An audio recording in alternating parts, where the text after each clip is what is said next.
Good morning, CSLDallas. My name is Woodard. I'm Dana Jones' wife. TSRW, as she said earlier, we've been coming to the center for about 8 years. And so I grew up and I've been in church most of my life. And so I had what I thought was a pretty strong faith. And so once I started coming here, I understood that I was in control. Things did not happen to me. So I've manifested lots of wonderful things.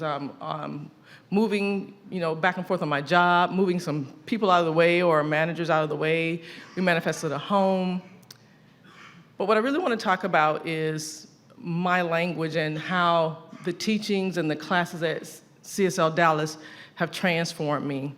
I was a really skinny kid growing up. I was an only child, and quite often I would get picked on. They call it bullying now.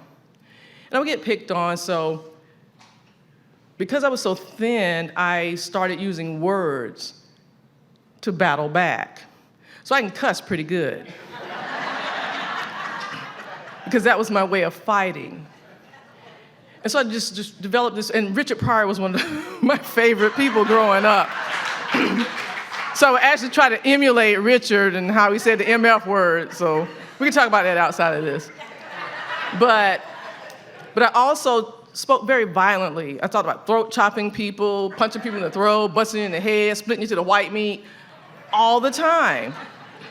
But I didn't notice that I did that until after I'd taken a class. I started thinking about the power of my word, reading books and things, and and I told my wife, I said, you know what, I speak really quite violently all the time, and I don't want to be that way. So first of all, I would say that my TSRW was that it brought an awareness. And I did not recognize that this peaceful, loving person that I wanted to be, my language didn't reflect that. So it's calmed down considerably. I can't tell you that it's all the way gone, but it has calmed down considerably. So in addition to all the wonderful other manifestations that I've had, I feel that Reverend Karen, Dr. Petra, this space, all the community members, which I love interacting with you all, seeing your smiles, it has caused me to recognize I don't have to fight. I don't have to fight or protect myself. And I'm not that little skinny kid anymore, as you can tell. But I don't have to fight, and I thank the teachings and the science of mind for bringing that to me. Thank you.